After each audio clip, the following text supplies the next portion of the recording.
Gold trusted gold buyers మీరు తాకట్టు పెట్టిన బంగారాన్ని విడిపించి ఈ రోజు ఉన్న మార్కెట్ ధరకు కొనబడను. తెలుగు సినీ ప్రేక్షకులకు మెగా అభిమానులకు నమస్కారం. మా ఎస్విసి సంస్థకి రామ్ చరణ్ గారికి చిరంజీవి గారికి ఎంతో అనుభవ సంబంధం ఉంది. మా ఇద్దరి మధ్యలో చరణ్ గారికి నా మధ్యలో మంచి రిలేషన్షిప్ ఉంది. నేను అభిమానించే హీరోల్లో రామ్ చరణ్ గారు ఒకరు. ఆయనని అవమానపరచడం కానీ ఆయనని కించపరచడం కానీ నా జన్మలో నేను ఎప్పుడు చేయను. నేను ఇచ్చిన ఇంటర్వ్యూలో ఆయన గురించి చిన్న మాట దొర్లినా అది నా తప్పే.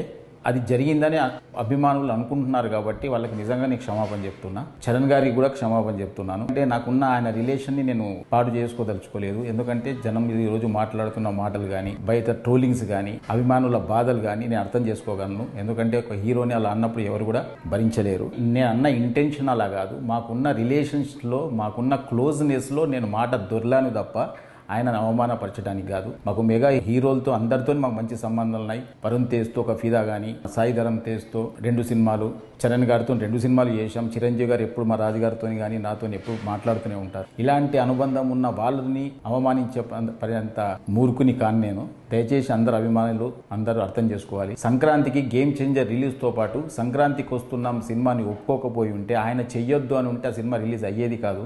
ఆ రోజు ఆయన మనసు గొప్పది కాబట్టి ఆ రోజు ఇబ్బందులో ఉంటారేమో ఫైనాన్షియల్గా అనుకుంటూ కూడా ఆయన, ఎందుకంటే పెద్దగా బడ్జెట్ అయిన సినిమా కాబట్టి మీరు మంచిగా దీన్ని కూడా రిలీజ్ చేసుకోండి అని ఒక గొప్ప మనసుతో ఒప్పుకున్న వ్యక్తి ఆయన. ఆయనను ఎందుకు అవమానపరుస్తాం?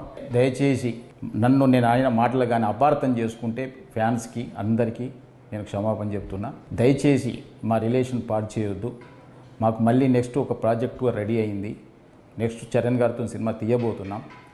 అలాంటిది అనవసరంగా మా ఇద్దరి మధ్య ఈ అభిప్రాయ భేదాలు తీయకండి అని అందరినీ వేడుకుంటున్నా. చూసిన ఆంధ్ర ప్రేక్షకులందరూ కూడా గమనించాలి. నాకు చరణ్ గారికి మంచి రిలేషన్ ఉంది. నేను ఆయన గురించి ఎప్పుడు తప్పు మాట్లాడను. ఇచ్చిన ఫస్ట్ ఇంటర్వ్యూ కాబట్టి కొంచెం నాకు తెలియకుండా కూడా ఏదైనా మాట దొర్లిందేమో, అలాంటిది కూడా ఏదైనా అర్థం చేసుకోవాలని అందరికీ కోరుకుంటున్నాను. Thank you very much.